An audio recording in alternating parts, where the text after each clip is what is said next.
አሰላሙ አለይኩም ወራህመቱላሂ ወበረካቱ። ውድና የተከበራችሁ የሀሊማ ድሪማ ቤተሰቦች እንዲሁም ሰላማችሁ ይብዛ በያላችሁበት። ዛሬ በተለመደው ፕሮግራሜ በበርካታ ህልሞች ፍች መጥቻለሁ።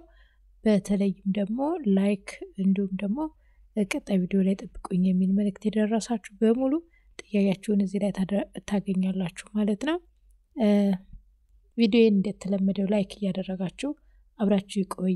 የመጀመሪያው ጥያቄ በህልሜ አንድ ሰው ልሰግድ ስል ስጃዳ ላይ ቆሜ እያለ ሽንቱን ሸንቶ ይሄ ጋዝ ነው ብሎ ክብሪት ለኩሶብኝ ሄደ፣ ሳያቃጥለኝ ወጣው ይላል። ይህንን የህልም ትርጓሜ እንደ ኢማም ኢብን ሲሪን አተረጓጓም ስንመለከተው የተለያየ ትርጉም ሊሰጥ ይችላል። ወደ ዝርዝር ሁኔታው ስንገባ መስገድ ወይም ዱዓ ማድረግ፣ ሶላት ያኒ ሁሉም እንደ ሃይማኖቱ ማለት ነው። ሶላት መስገድ በህልም ውስጥ በአጠቃላይ መልካምነትን፣ ሃይማኖታዊ ጥንካሬን፣ ግዴታን መወጣትን፣ ፍላጎት መሟላትን እና ከአደጋ መዳንን ያመለክታል። በሱጁድ ላይ መሆን ደግሞ ወደ አላህ ሱብሃነሁ ወተዓላ ቅርበትና ትህትናን ያሳያል። የህልሙ መልእክት ምንድነው? ህልሙ ህልም አላሚው በሃይማኖቱ ላይ ቆራጥ እንደሆነ ወይም ወደ አላህ ሱብሃነሁ ወተዓላ ለመቅረብ እየጣረ መሆኑን ነው። ሽንትን በተመለከተ ደግሞ በህልም ውስጥ በአብዛኛው ከገንዘብ፣ ከንብረት፣ ከኑሮ ጉዳዮች ወይም ደግሞ ልጅ ከመውለድ ጋር የተያያዘ ይሆናል ማለት ነው። ሆኖም ሽንት በሰላት ቦታ መሽናት ደግሞ ሃይማኖታዊ ጉዳዮችን ከዱንያዊ ወይም ደግሞ ከቁሳዊ ነገሮች ጋር መቀላቀልን ወይም ድንበር ማለፍን ሊያመለክት ይችላል ማለት ነው።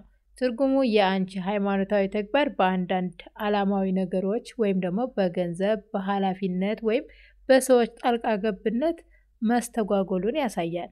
እሳትና ክብሪት ወይም ጋዝ ማቀጣጠል ማለት ነው። እሳት በህልም ውስጥ ፈተናን ወይም በአረበኛው ፊትና ማለት ነው፣ ቅጣትን ወይም አዛብን፣ ቁጣን ወይም ኃጢአትን ማለትም በአረበኛው ማዕስያን ሊያመለክት ይችላል ማለት ነው።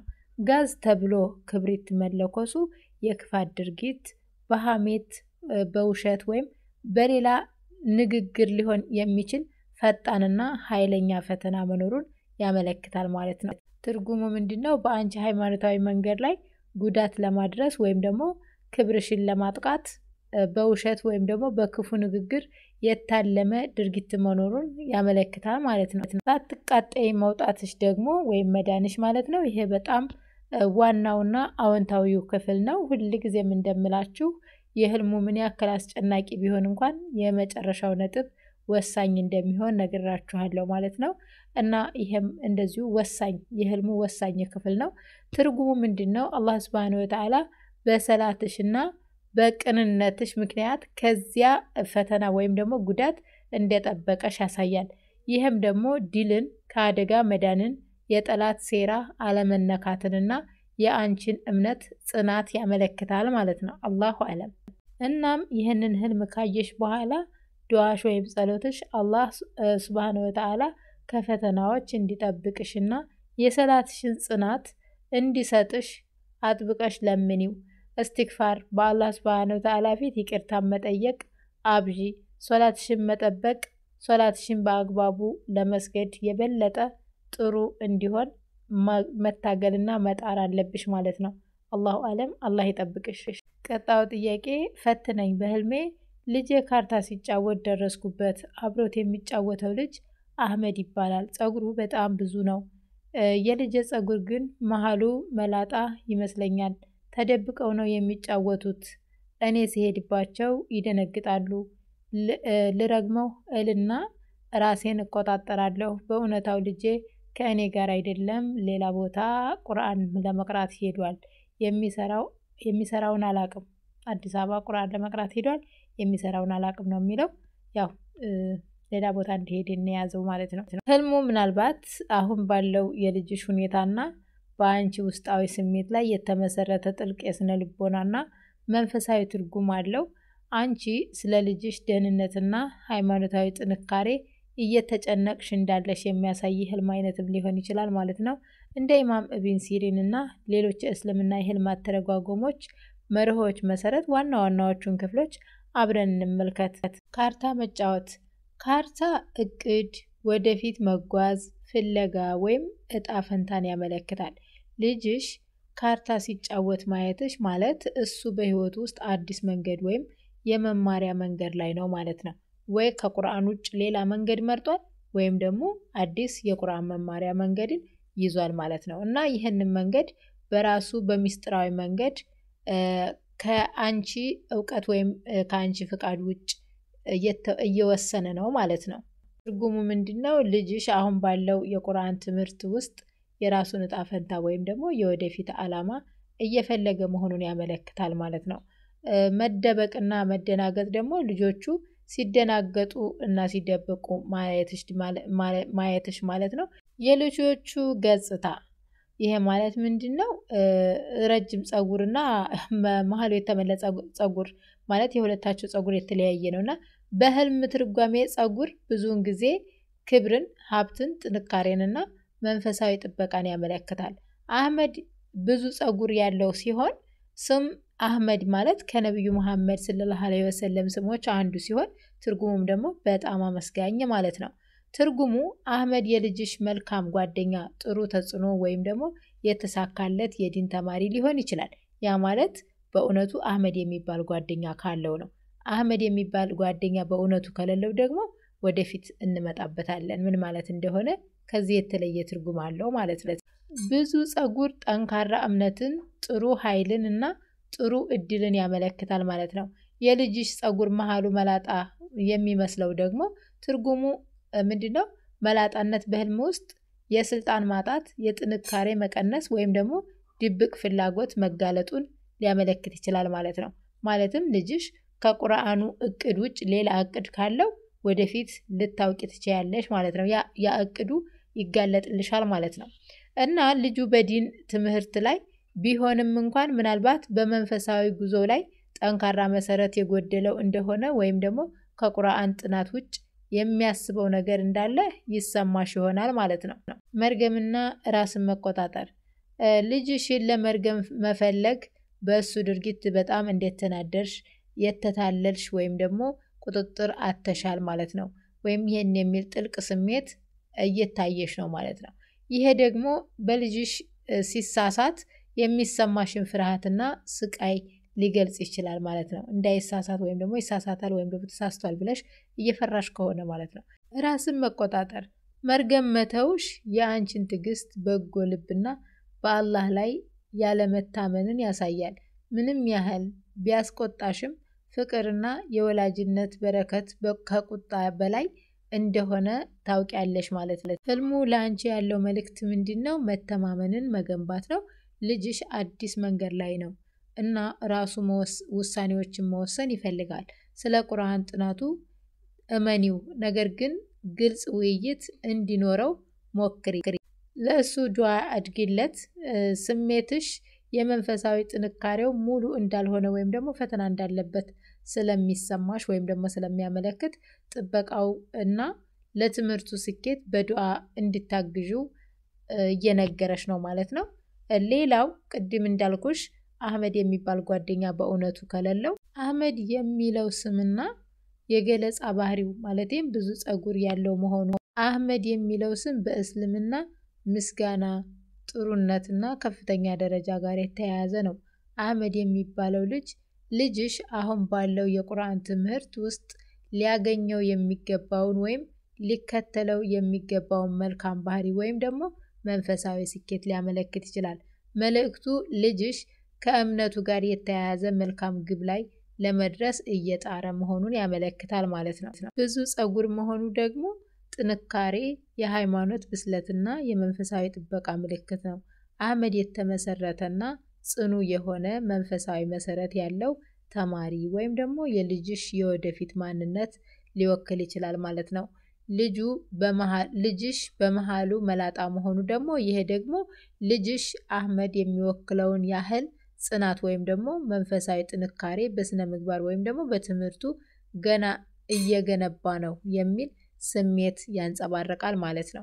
አህመድ እንዳልኩሽ በእውነቱ የማይታወቅ ከሆነ ልጅሽ ሊሆን የሚችለው ወይም ደግሞ ሊደርስበት የሚገባው የተሟላ መንፈሳዊ ሰው ሊሆን ይችላል ወይም ምሳሌ ሊሆን ይችላል ማለት ነው። ልጅሽ መላጣ መሆኑ ደግሞ አሁን ያለበት በፈተናዎች የተከበበ ወይ ደግሞ አሁን ጥበቃ የሚያስፈልገው ገጽታ ላይ መሆኑን ነው ማለት ነው። ያ ማለት ካርታ መጫወቱና መደበቁ መንፈሳዊ ጉዞ ጋር የተያያዘ በእርግጠኛ ያልሆነ ነገር ወይም ደግሞ ልጅሽ ሊገልጽ የማይፈልገው ውስጣዊ ትግል ላይ እንዳለ ያመለክታል ማለት ነው። ይህ አገላለጽ ምንድነው? ልጅሽ በሃይማኖታዊ ትምህርቱ ላይ የበለጠ እንዲያተኩርና የእምነት መሰረቱን እንዲያጠናክር የአንቺን ዱዓ አስፈላጊነት ያመለክታል። ማለትም አህመድ ብዙ ጸጉር ኖሮት ማየትሽ የሃይማኖትን ክብር ያመለክታል። ማለትም አህመድ የሚባለው ልጅ ትክክለኛው የሃይማኖት መንገድና ከእምነት የሚገኘው ክብር በአንቺ አስተያየት ምሳሌ ነው ማለት ነው። ልጅሽ ደግሞ ይህንን ክብር ትቶ በሌላ ዓለማዊ እቅድ ላይ ተሰማርቷል የሚል ስጋት አለብሽ ማለት ነው። እና ይህንን ስጋት ለማቃለል ደግሞ በዱዓ እንዲታግዡ ህልሙ ያበረታታሻል ማለት ነው። አላሁ አለም።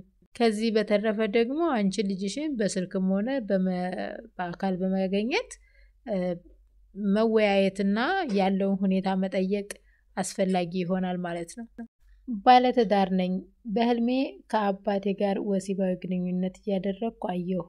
ከዚያም እንዴት ልጅ ከአባቷ ጋር ግንኙነት ታደርጋለች? ሀራም አይደለም እንዴ እላለሁ። ደግሞ ያገባኝ ይመስለኛል። እንዴ አግብቶኝ የለ ሚስቱ አይደለሁ? ሚስት ደግሞ የባሏን ሀቅ መጠበቅ አለባት እላለሁ። ከዛም አንድ የማላቃት ሴት ታየኛለች። ቤቴ ውስጥ ልጅ አላት። ልጇ ከልጄ ጋር እየተጫወተች ልጄን ገፋ ታደርጋታለች። ከዛም ያአላህ እስከ መቼ ከዚህ ስቃይ ውስጥ ታኖረኛለህ? ያአላህ ከዚህ ስቃይ ውስጥ አውጣኝ እላለሁ። ይህ ህልም በጣም ውስብስብና በስሜታዊነት የተሞላ ነው። በህልም አተረጓጎም በተለይ ደግሞ በእስልምና ትርጓሜ ውስጥ ዝምድና ጋር የተያያዙ የወሲብ ድርጊቶች በፍጹም ቃል በቃል አይተረጎሙም። ይልቁንም እነሱ የሚያመለክቱት ስሜትን፣ ትስስርን፣ ስልጣንን፣ ድጋፍን ወይም ውስብስብ የቤተሰብ ጉዳዮችን ነው ማለት ነው።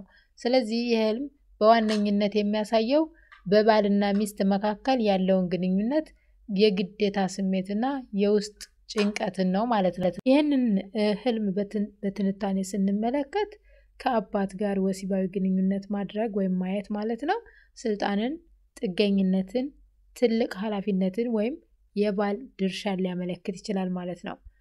ሀራም አይደለም እንዴ እና ሚስቱ አይደለሁ እንዴ የሚለው ጥያቄ ደግሞ ውስጣዊ ግጭት፣ ሃይማኖታዊ ንቃት እና የግንኙነት ጥያቄ ሊሆን ይችላል ማለት ነው። የማትታወቀዋ ሴትና ልጇ ተቀናቃኝ የውጭ ተጽዕኖ ወይም ደግሞ የቤተሰብ ችግርን ትወክላለች ማለት ነው። የአላህ እስከ መቼ ከዚህ ስቃይ ታኖረኛለህ የሚለው ደግሞ ከፍተኛ ጭንቀት፣ ተስፋ መቁረጥና የአላህ ሱብሃነሁ ወተዓላን እገዛን መፈለግን ያመለክታል ማለት ነው። ይህ ህልም ደግሞ የባለቤትነትና የኃላፊነት ስሜት በውስጣዊ ጭንቀትና በቤተሰብ ውጥረት ውስጥ መሆንሽን ያመለክታል ማለት ነው። በባልሽና በአባትሽ መካከል የሚጠበቁ ኃላፊነት ሚናዎች፣ የጥበቃና የድጋፍ ሚና ግራ መጋባት አለ። ይሄ ደግሞ ባልሽ በቂ ጥበቃ ወይም ድጋፍ እየሰጠ አይደለም ብለሽ የምታስቢበት ምክንያት ሊሆን ይችላል ማለት ነው። የውጭ ተጽዕኖ ጭንቀት፣ ይህ ማለት ደግሞ በቤተሰብሽ ሰላም ላይ ጣልቃ የሚገባና ጭንቀት የሚፈጥር ሴቲቱ የምትወክለው ሁኔታ አለ እና ይህ ሁኔታ በልጅሽ ሰላም ላይም ተጽዕኖ እያሳደረ ነው ማለት ነው። መንፈሳዊ መሸሸጊያ፣ የመጨረሻው ዱዓ ወይም ጸሎት የመዳን ብቸኛ መንገድ በአላህ ሱብሃነሁ ወተዓላ ላይ መተማመን እንደሆነ ያሳያል ማለት ነው። ስለዚህ ችግርሽ እንዲፈታ ወደ አላህ እጆችሽን ከፍ አድርገሽ ለምኚው፣ በስጁድሽ ላይ በርቺ። ደግሞም በህልምሽ ውስጥ ዱዓ ያደረግሽበት ነገር በእውነቱ ተመሳሳይ ባይሆን እንኳን ዱዓሽ ተቀባይነት እንዳገኘ ነው። ለምሳሌ በዚህ እስካሁን በጠቀስኳቸው የቤተሰብ ችግሮች ላይ ማለት ነው ወይም የትዳር ሁኔታ ችግር ላይ ወይም ደግሞ በጣልቃ ገብነት ምክንያት ያለብሽን ጭንቀት ዱዓ እያደረግሽበት ቢሆንም ባይሆንም አላህ ሱብሃነሁ ወተዓላ ሊፈርጅሽ ወይም ደግሞ ከዛ ጭንቀት ሊያላቅቅሽ ከዛ ችግር ሊያወጣሽ ዱዓሽን ተቀብሎሻል የሚል መልእክት አለው ማለት ነው። አላህ ካንቺ ጋር ይሁን።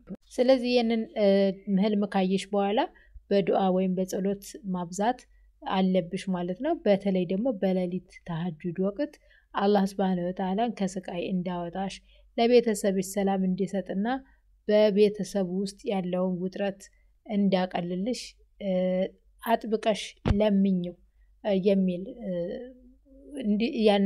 የሚል ማበረታቻ ሊሆን ይችላል ማለት ነው። ስለዚህ አላህ ካንቺ ጋር ይሁን እላለሁ። እኔም በድጋሚ ህልሙን ያየችው ጓደኛዬ ናትና በህልሟ እኔና አንቺ የሆነ ቦታ እየሄድን ስንደርስ የመዳሜ ልጅ ከምትቀመጭበት ቦታ ላይ ሚስማርና እሾህ አስቀመጠብሽ አለችኝ። ያስቀመጠበት ቦታ ላይ እኔ ልቀመጥ ስል ያንቺ ቦታ ይሄ አይደለም እዛ ተቀመጭ አለኝ። ከዛ እሾህ ካለበት መቀመጫ ላይ ተቀመጥሽ። የሆነች በረሮ መታ አይንሽን ነከሰችሽ፣ አይንሽም አበጥ አለችኝ። ሁለታችንም ባለትዳሮች ነን ይላል። የህልም የጓደኛሽ ስለ አንቺና ስለ እሷ ጭንቀትና ፍራቻ የሚያሳይ ነው። በእስላማዊ የህልም አተረጓጎም በተለይም ደግሞ በኢማም ኢብን ሲሪን ትርጓሜ ጋር በሚመሳሰል መልኩ ስንመለከተው ህልሙ የሚያተኩረው በሴራ በፈተና እና በዲል ላይ ነው እና ህልሙ በትንታኔ ስንመለከት መሄድና መድረስ አዲስ ምዕራፍ፣ የጋራ ጉዞ ወይም ደግሞ የተለመደ የህይወት ሁኔታን ያመለክታል ማለት ነው። ሚስማርና እሾህ ደግሞ ሴራ፣ ክህደት፣ ቃል ወይም ደግሞ ተግባር የሚያስከትል ጉዳትን ሊያመለክት ይችላል ማለት ነው። የመዳም ልጅ ተቀናቃኝ፣ ተጠራጣሪ ሰው ወይም ደግሞ የተወሰነ የቤተሰብ አባል ሊሆን ይችላል። ይሄ ቦታ ያንቺ አይደለም ማለቱ ለጓደኛሽ ማለት ነው መመሪያ፣ ጥበቃ ወይም ደግሞ እጣ ፈንታን ሊያመለክት ይችላል ማለት ነው። የአንቺ በእሾህ ባለበት መቀመጥሽ ደግሞ ፈተናን መጋፈጥ፣ ሸክም መሸከም እና ጽናትን ሊያመለክት ይችላል። በረሮ አይንሽን ነከሰችሽ ማለት የተናቀ ወይም ደግሞ ደካማ ጠላቶችን፣ ምቀኞችን ታመለክታለች። በረሮ በአብዛኛው በጥላቻ የተሞሉ ወይም ደግሞ የሚጠሉ ቢሆኑም ደካማ ወይም ተጽዕኗቸው ዝቅተኛ የሆነ ሰዎችን ያመለክታሉ ማለት ነው። ያ ማለት ደግሞ ክፉ አይን ወይም ደግሞ ሐስድ እና ምቀኝነት ሊሆኑ ይችላሉ። በረሮዎች አንዳንድ ጊዜ በጥላቻ የተሞላና በድብቅ የሚሰራ የሌላ ሰው ምቀኝነት ወይም ክፉ አይን ሊያመለክት ይችላል ማለት ነው። የማይፈለግ ችግር፣ ቆሻሻ በቤተሰብ ውስጥ እየተደበቀ ያለና መወገድ ያለበት የማይፈለግ ወይም ጎጂ ነገር መኖሩን ያመለክታል ማለት ነው። በረሮ መጥቶ አይንሽን መንከሱ ከደካማ ጠላት የሚመጣ ጊዜያዊ ጉዳት ወይም ደግሞ ሐስድ ሊሆን ይችላል ማለት ነው። ሐሰድ አይን ማበጡ ደግሞ ለጊዜው እውነቱን ማየት አለመቻልሽን፣ ጊዜያዊ ህመም ወይም ደግሞ መታመምን ሊሆን ይችላል። ብዙ ጊዜ አይን ሲጎዳ ልጅ ካለሽ ልጅሽን፣ ካለበለዚያ ደግሞ በዲንሽ ዙሪያ የሚመጣን ፈተና ሊያመለክት ይችላል ማለት ነው እና የመዳም ልጅ መሆኑ ሴራ፣ ክህደትና ፈተና ሊሆን ይችላል። ህልሙ በአጠቃላይ የሚያመለክተው በአንድ አይነት የሴራ ወጥመድ እሾህና ሚስማር ማለት ነው ውስጥ እንደወደቅሽና ይህ ሴራ የመጣው ከሚናቅ ወይም ከሚጠላ ደካማ አካል በረሮና የመዳም ልጅ ማለት ነው ማለት ነው።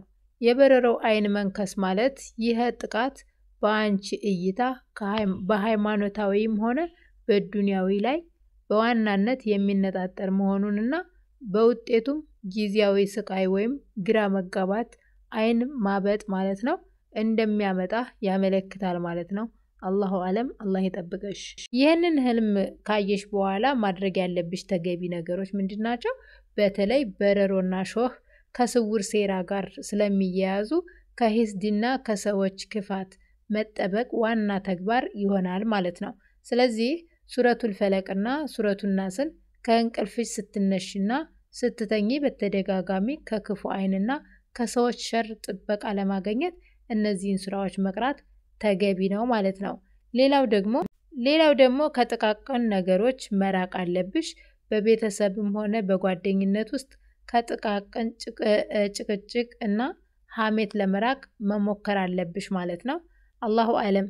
ያ አንድ ህልም ስናይ ማናችንም ቢሆን ጥሩም ሆነ ሸር ግዴታ ለጥንቃቄና ያን እንዲሁም ዝግጁ ለመሆን ነው ህልሙ የሚላክልንና ስለዚህ ይሄንን ህልም በርግጥ ጓደኛሽ ናት ያየችው ቢሆንም ጓደኛሽ ጋር አብራችሁ የሚደርስባችሁ ነገር ነው ማለትም አብራችሁ በህልም ውስጥ ስላላችሁ ህልሙ እውነት ሊሆን ይችላልና እስካሁን የሰጠውሽ ትርጓሜ ሊፈጸም ስለሚችል የነገርኩሽንም መፍትሄ መጠቀም አለብሽ ማለት ነው። ብቻ አላሁ አለም። በህልሜ ከእናቴ ተናድጄ ስልኳን ሰበርኩት። ከውስጡ ለሃጭ ነገር ይወጣል።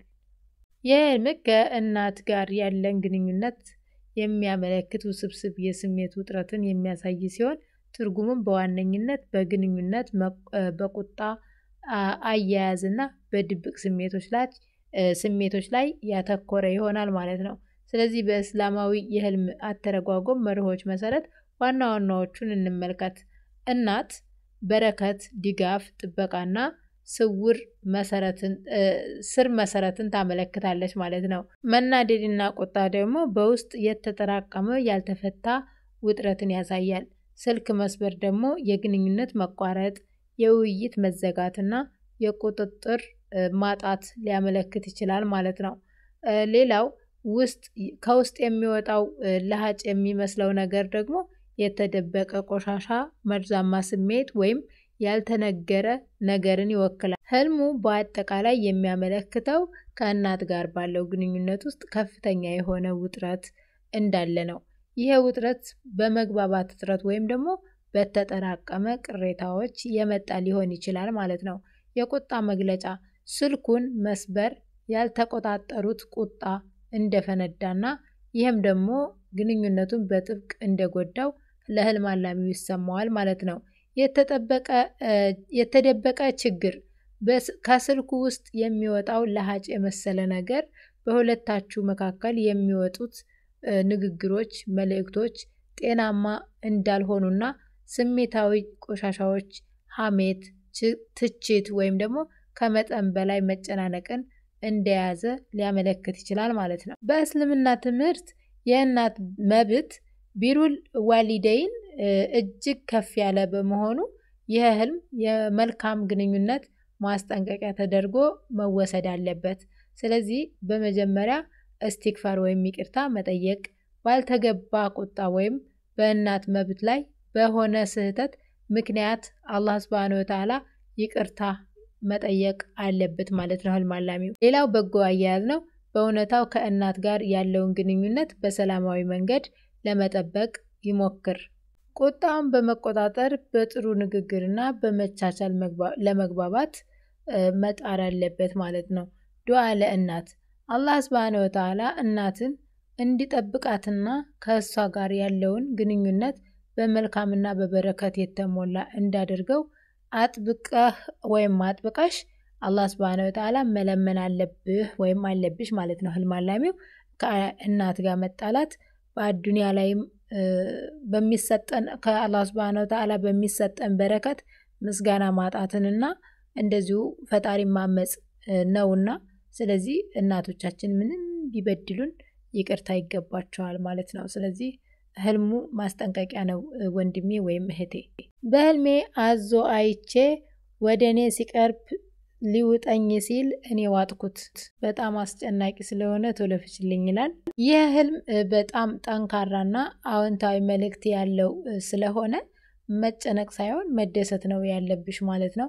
እንደ ኢማም ኢብን ሲሪን አተረጓጎም ከከፍተኛ ፈተናን በድል ማሸነፍና የጠላትን ኃይል መቆጣጠርን ያመለክታል ማለት ነው። ዝርዝሩ ትርጉሙን ስንመለከት የአዞ ወይም ደግሞ አልጌተር ማለት ነው።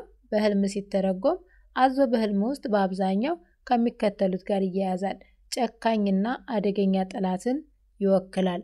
አዞ የጥንካሬና የጭካኔ ምልክት በመሆኑ በህይወት ውስጥ ኃይለኛ፣ ተንኮለኛና ጨካኝ ጠላት መኖሩን ያመለክታል ማለት ነው። ፍትህ የማያውቅ ባለስልጣንን ወይም ደግሞ ዛልም ሱልጣንን ያመለክታል ማለት ነው። አንዳንዴም አዞ ጉዳት የሚያደርስ ብርቱ እና ፍትህ የጎደለው ገዥ ወይም ባለስልጣንን ሊያመለክት ይችላል ማለት ነው።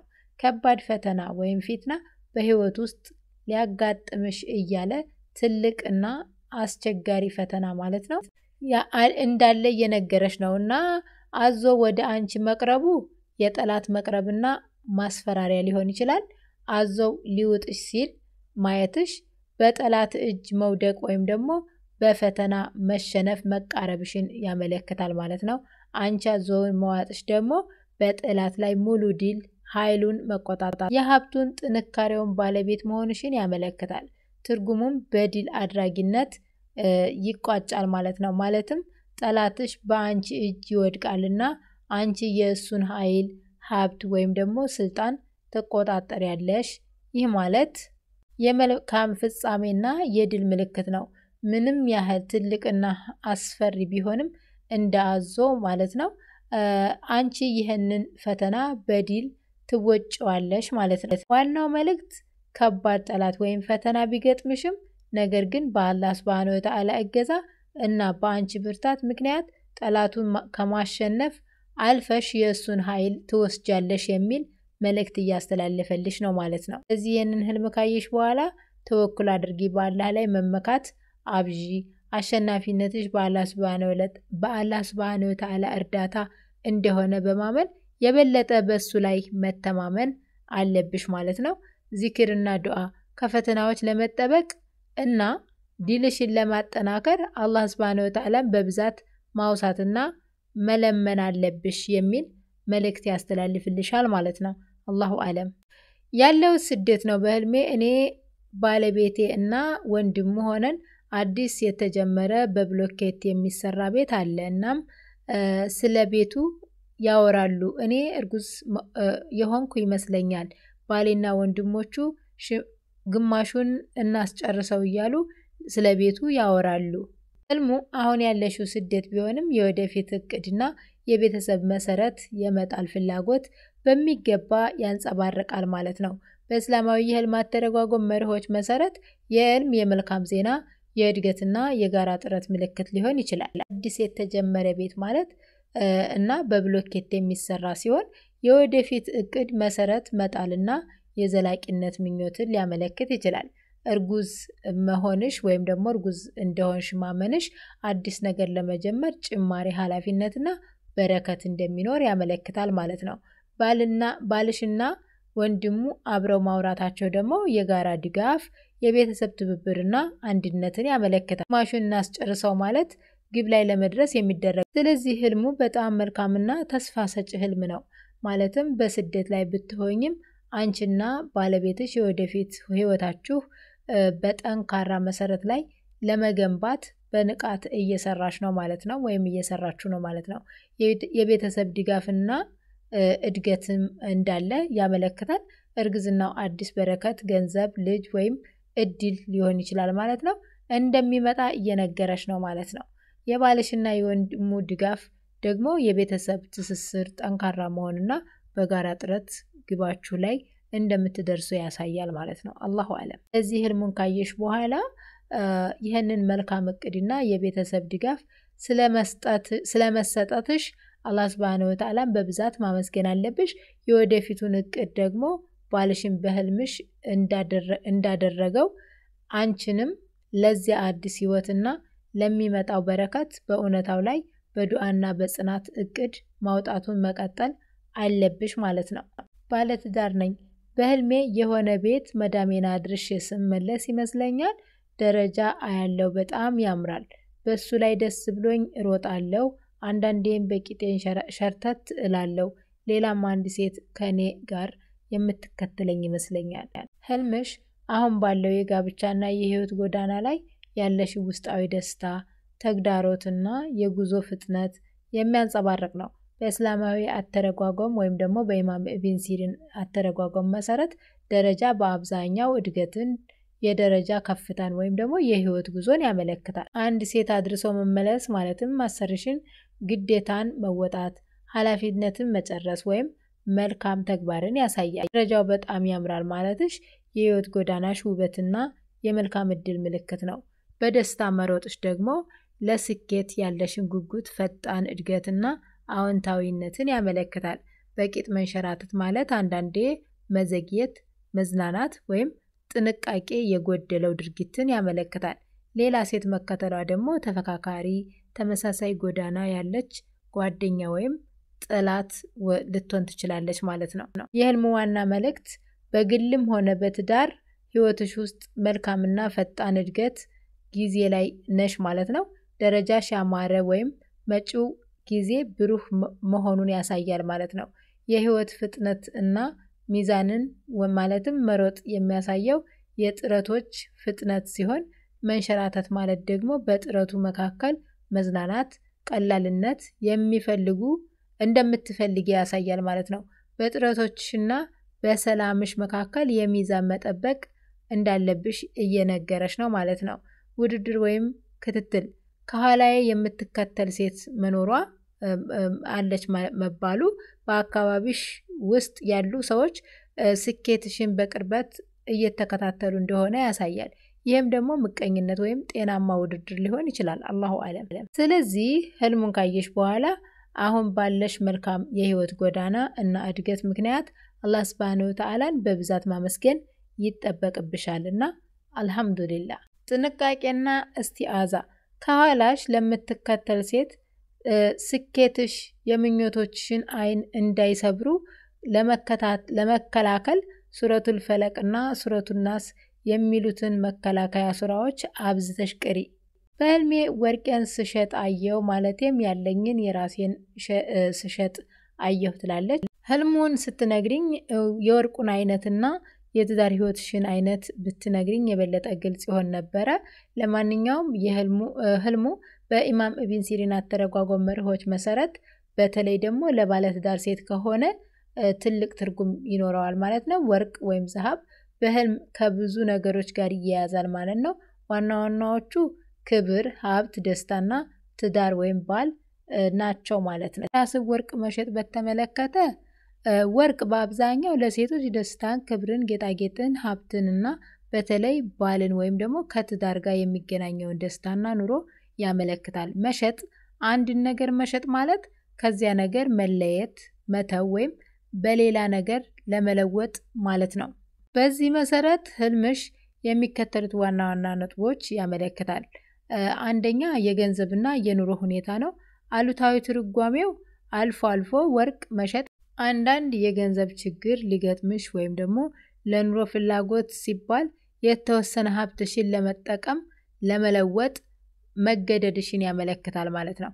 አዎንታዊ ትርጉሙ ደግሞ ብዙውን ጊዜ ከወርቅ የሚገኘው ዋጋ በአዲስና በተሻለ ነገር ላይ መዋል ያ ማለት ንዋዬ ማፍሰስ ወይም ደግሞ በህይወት ውስጥ ትልቅ ለውጥ ለማምጣት ሀብትን በጥሩ ሁኔታ መጠቀምን ያመለክታል ማለት ነው። በትዳርና በስሜት ላይ ያለው ትርጓሜን በተመለከተ የትዳር ውጥረትን ሊያመለክት ይችላል። ወርቅ ከባል ጋር ስለሚገናኝ ወርቅሽ መሸጥ ማለት ከባልሽ ጋር ባለው ስሜታዊ ትስስር ወይም ግንኙነት ላይ የሆነ ለውጥ ወይም መለየት መኖሩን ሊያመለክት ይችላል ማለት ነው። ይሄ ጊዜያዊ መራራቅ ወይም ደግሞ በግንኙነት ውስጥ ቅድሚያ የሚሰጣቸው ነገሮች መለወጥ ሊሆን ይችላል ማለት ነው። ኃላፊነትን ማቃለል ወርቅ ከክብደት ጋር ስለሚገናኝ መሸጥ ማለት በህይወትሽ ውስጥ ያለውን ሸክም ወይም ኃላፊነት ለማቃለል መሞከርሽን ሊያመለክት ይችላል። የመንፈሳዊና የክብር ትርጓሜው ደግሞ ክብርን መጠበቅ ሊሆን ይችላል። የራስን ወርቅ መሸጥ ማለት ያለሽን ክብር ወይም ዝና ለመጠበቅ ሲባል አንዳንድ ነገሮችን መስዋዕት ማድረግ ሊኖርብሽ ይችላል የሚል ትርጓሜ ያለው። ስለዚህ የህልም ለውጥን ስለሚያመለክት በህልም ውስጥ ስለተሰማሽ ስሜት ማስታወስ አስፈላጊ ነው። በደስታ ነው የሸጥሽው ወይስ በግዳጅ የሚለው ወሳኝ ነጥብ ነው። እስቲግፋርና ዱዓ አድርጊ። ህልሙን ካየሽ በኋላ ማድረግ ያለብሽ ሁለት ነጥቦች አሉ። የመጀመሪያው እስቲግፋርና ዱዓ ነው። የትኛውም ለውጥ ቢመጣ መልካም እንደሚሆንልሽና በገንዘብም ሆነ በትዳርሽ ላይ በረከት እንዲጨምርልሽ አላህ ሱብሓነሁ ወተዓላን አጥብቀሽ ለምኚው። ሌላው ደግሞ ግንኙነትን መገምገም ያስፈልጋል። ከባልሽ ጋር ያለውን ግንኙነት በሰላም ተመልከቹ። ባለው ግንኙነት ውስጥ የሚቀየር ወይም የሚስተካከል ነገር ካለ በጥበብ መነጋገር ያስፈልጋል ማለት ነው። አላሁ አለም። በነገራችን ላይ ባለትዳር መሆንሽን አልነገርሽኝም፣ ግን ከህልምሽ አንፃር ነው ባለትዳር አድርጌ የፈታሁልሽ ምክንያቱም ያለኝ ወርቅ ስላልሽ ማለት ነው። በእውነታው ዓለም የምወደው ሰው አለ።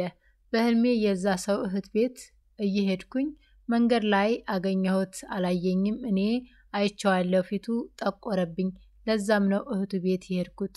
እህቱ ጋር ቁጭ ብዬ አወራለሁ። እህቱ መሬት ላይ ምንጣፍ ላይ ገደም ብላ ታወራኛለች። ከዛም ነጭ ኮንፈርት፣ የአልጋ ልብስ፣ ላስቲኩ ያልተፈታ አበባም አብሮት አለው። ከእህቱ ቤት ይዤ ልወጣ ስል የእኔ ዘመድ የሆነች ህፃን ልጅ አላት። ልጇን ስሜ ልሄድ ስል የምወደው ሰው መጥቶ ከእህቱ ጋር ቁጭ ብሎ ያወራል። አሁንም እኔን አላየኝም። ፊቱን ሳየው ጥቁር የሌላ ሰው ፊት ይመስላል። እኔም ኮንፈርቱን ይዤ ልወጣ ስል ነቃሁ። ይህ ህልም የማመለክተው ከምትወጂው ሰው ጋር በተያያዘ የተስፋ፣ የፍርሃት፣ የመቀራረብ ፍላጎትና የውስጥ ጥርጣሬ ድብልቅ ስሜቶችን ያንጸባርቃል። በኢማም ኢብን ሲሪን አተረጓጎም መሰረት በግንኙነቱ የወደፊት ሁኔታ ላይ ያለውን ስጋት ያሳያል ማለት ነው። ወደ እህቱ ቤት መሄድሽ መደበኛ ያልሆነ ግንኙነት መፈለግ፣ የመቀራረብ ፍላጎት ወይም ችግርን በቤተሰብ በኩል ለመፍታት መሞከርን ያሳያል። መንገድ ላይ መገናኘትና እሱ አለማየቱ ደግሞ ችላ መባልን፣ መደበቅ ወይም ደግሞ የፍላጎት ትክክለኛነት ላይ ጥርጣሬን ያመለክታል። ፊቱ ጠቆረብኝ። ይህ ማለት ጥቁር የሌላ ሰው ፊት መምሰሉ ደግሞ የባህሪ ለውጥ፣ ጥርጣሬ ወይም የተደበቀ ዓላማን ያሳያል። እህቱ ጋደም ብላ ማውራቷ መቀራረብ፣ መረጋጋትና መተማመንን ያሳያል። ነጭ ኮንፈርት፣ የአልጋ ልብስ እና አበባ መኖሩ ደግሞ ንጽህና፣ ጋብቻ፣ አዲስ ጅምርና ፍሬያማ ፍቅርን ያመለክታል። ልጁን ስመሽ ለመሄድ መሞከር መሰናበት፣ መለያየትና የራስን ምኞት መተው ሊያመለክት ይችላል። ኮንፈርቱን ይዘሽ መውጣትሽ ደግሞ የመወሰን ምልክት ሊሆን ይችላል። የህልሙ ትክክለኛ መልእክት ምንድነው? በምትወጂው ሰው ላይ ያለሽን የሁለትዮሽ ስሜት ያመለክታል። ያ ማለት ፍርሃትና ጥርጣሬ አድሮብሻል። ሰውየው እውነተኛ ፍላጎት ላይኖረው እንደሚችል ወይም ደግሞ አንቺ እንደምታስቢው አይነት ሰው እንዳልሆነ ላይሆን እንደሚችል ጥርጣሬ አድሮብሻል ወይም ደግሞ ይሰማሻል ማለት ነው። ሌላው ተስፋና ምኞት ነው። ምንም እንኳን ፍርሃት ቢኖርም ትዳር የመመስረት ያ ማለት ነጭ ኮንፈርት እና ከቤተሰቡ ጋር የመቀራረብ እህቱን ማናገርሽ ማለት ነው ጠንካራ ምኞት አለሽ ማለት ነው። ሌላው የመወሰን አስፈላጊነትን ያመለክታል። ህልሙ አንቺ የተስፋሽን ሻንጣ ይዘሽ ከማይታወቅ ነገር እየወጣሽ እንደሆነ ያሳያል። ይህም የመጨረሻ ውሳኔ የማድረግ ጊዜው እንደደረሰ ሊያመለክት ይችላል ማለት ነው። ይህ ህልምሽ በውስጣዊ ስሜት ላይ የተመሰረተ ስለሆነ ሃይማኖታዊ እርምጃ፣ መረጋጋትና መመሪያ ያስፈልግሽ ይሆናል። ስለዚህ ይህን ህልም ካየሽ በኋላ ሰላተል ኢስቲኻራ የምርጫ ወይም የጸሎት ሰላት መስገድ ያለብሽ ማለት ነው። በዚህ ሰው ላይ የተሻለውን ነገር ምን እንደሆነ ለማወቅ አላህ ሱብሓነሁ ወተዓላን እንዲመራሽና ጥርጣሬሽን እንዲያብራራልሽ ኢስቲኻራ ስገጂ። ከዚያ በመቀጠል ደግሞ መጠንቀቅ። ፊቱ መጥቆሩ የጥርጣሬ ምልክት ስለሆነ ምንም አይነት እርምጃ ከመውሰድሽ በፊት ስለ ሰውየው ባህሪና ሃይማኖት በደንብ ለማጣራት መሞከር አለብሽ ማለት ነው። ያ ማለት እንግዲህ መጨረሻ ላይ ነጩን ኮንፈርትና አበባ ያለበት ይዘሽ መውጣትሽ ያ አንቺን ሊገልጽሽ ይችላል ወይም እሱን ሊገልጸው ይችላል። ይዘሽ እየወጣሽ ነው እና ወይ እሱን ልታገቢ ነው ወይም ደግሞ እሱን ትተሽ የራስሽ ህይወት ልትመሪ ነው ማለት ነው። ያ ኮንፈርት የአልጋ ልብስ ባልና ሚስቶችን ነው የሚገልጸው። ማለት ብዙ ጊዜ ሴት ልጅ ካየችው የወንዱን ባህሪ ነው የሚገልጸው፣ ወንድ ልጅ ካየው ደግሞ የሴቷን ባህሪ ነው የሚገልጸው እና ባህሪው ምናልባት ጥሩ ነው አዲስ መሆኑ ምናልባት አንቺ የተዋወቅሽው አዲስ ከሆነ እሱን ራሱን ይገልጻል።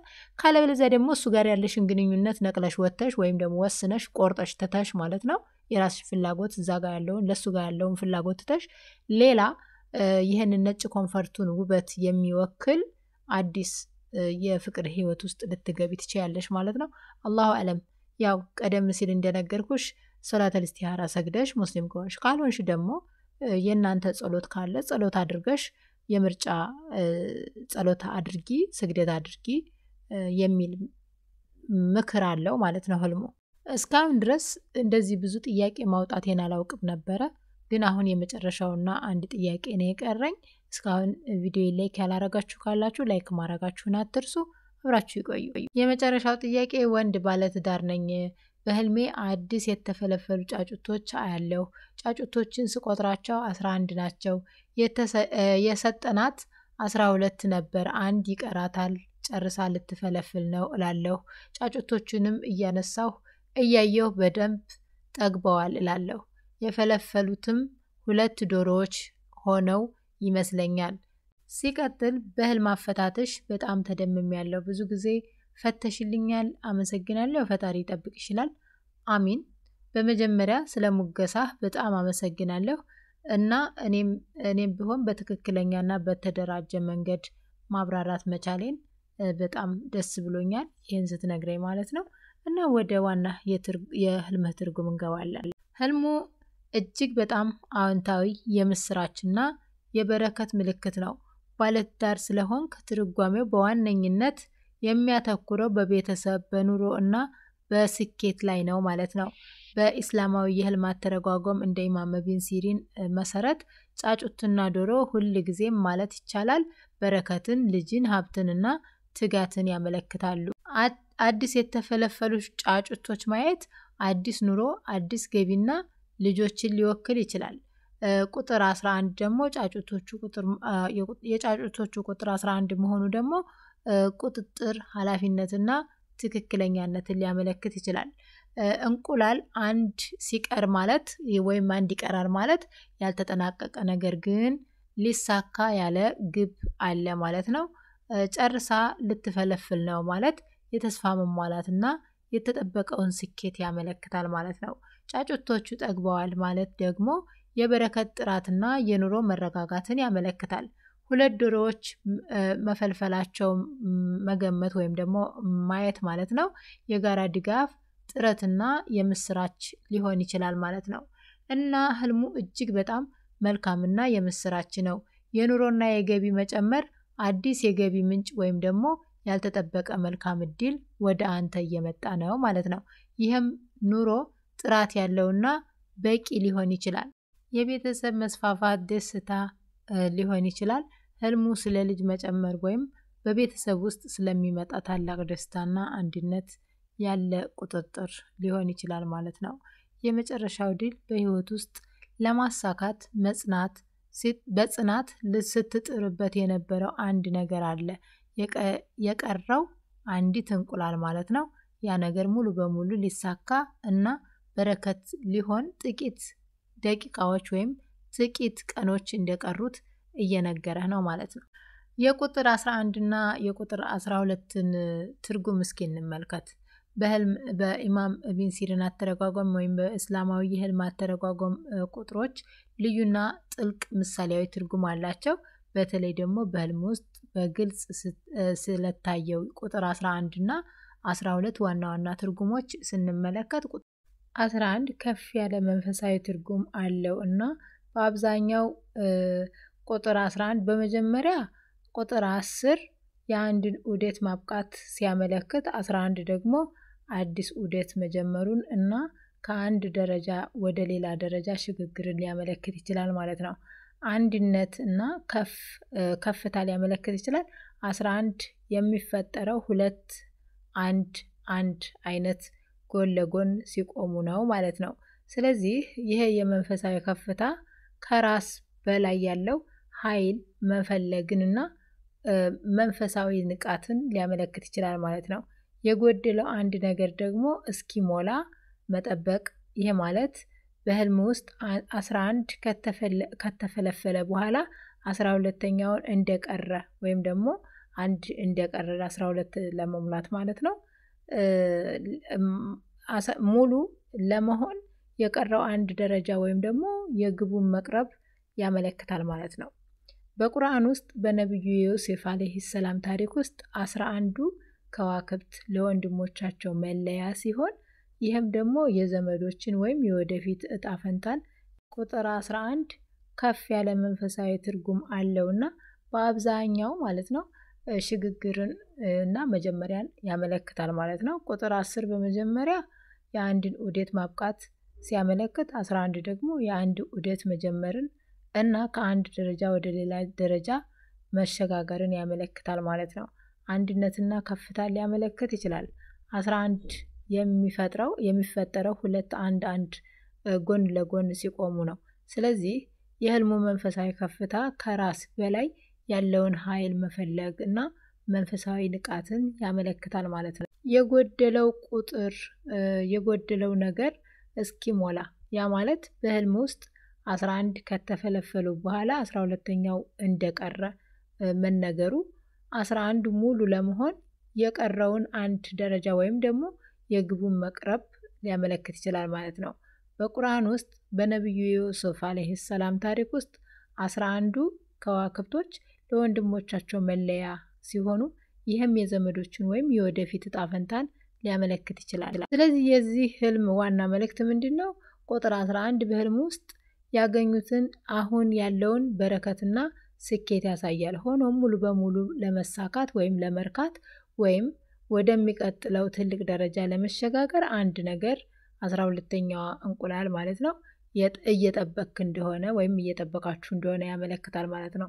ቁጥር 12 ትርጉሙ ደግሞ በብዙ ሃይማኖቶችና ባህሎች ውስጥ ሙሉነትን፣ ፍጹምናን እና ጊዜያዊ ዑደትን ያመለክታል። ሙሉነትና ፍጹም የማለት ቁጥር 12 ማለት የዑደት ፍጻሜ፣ ፍጹምነትና መረጋጋት ማለት ነው።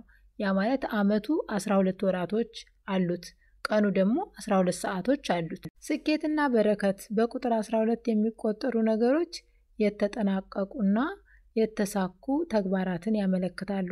የኃይል ምንጭ በእስልምና ታሪክ ውስጥ ደግሞ የነብዩ ሙሳ አለይሂ ሰላም 12ቱ ምንጮች የሰላም፣ የእውቀትና የኑሮ መገኛ እንደሆኑ ያመለክታሉ ማለት ነው። ድርጅትና መሪነት ቁጥር 12 ለምሳሌ የ12 ነገዶች መሪዎች ጠንካራ የቤተሰብ መዋቅርን ወይም ደግሞ የተደራጀ መሪነትን ያመለክታል ማለት ነው። ስለዚህ ቁጥር 12 አንተ የምትጠብቀው ሙሉ በረከትና የተሟላ ስኬት ነው። 11ዶቹ ጫጩቶች ሲኖሩ 12ኛው በመጠበቅ የአንተ ምኞትና ኑሮ በቅርብ ጊዜ ውስጥ ፍጹም በሆነ ሁኔታ ይሟላል ማለት ነው። እነዚህ ቁጥሮች በህልም ውስጥ የመጡበት መልእክት ምንድነው? ሊጠናቀቅና ከፍተኛ የደረጃ ከፍታ ልታገኝ መሆኑን ያሳያል ማለት ነው። ነገዶች ማለት ምን ማለት ነው? ነገዶች የሚለው ቃል በአረብኛ ቀቢላ ወይም ቀባይል ወይም ሹኡብ የሚል ትርጉም አለው ማለት ነው። ስለዚህ በታሪክም ሆነ በእስልምና ውስጥ ሰፊ ትርጉም አለው። በተለይ የቁጥር 12 ትርጓሜ ሲነሳ ከታላላቅ የእስልምና ታሪኮች ጋር ይያያዛል። በእስልምና ውስጥ የነገዶች ትርጉም ምንድነው? ነገድ የሰው ልጆችን የሚለይበት ከሩቅ ቅድመ አያት የተወረሰ ትልቅ ማህበራዊ መለያ ቡድን ነው። የማንነት መለያ በቅድመ እስልምና ዘመን ጃሂልያ እና በእስልምና መጀመሪያ ላይ ነገድ ለአንድ ሰው ዋናው የፖለቲካ ማህበራዊና የጥበቃ መለያ ነበር። ያለ ነገድ ጥበቃ የነበረ ሰው ደካማ ነበር። የቁርአን አስተምሮት ቁርአን ነገዶችን ዓላማ እንዲህ በማለት ያስረዳል። እናንተ ሰዎች ሆይ እኛ ከወንድና ከሴት ፈጠርናችሁ፣ እንድትተዋወቁም ጎሳዎችና ነገዶች አደረግናችሁ።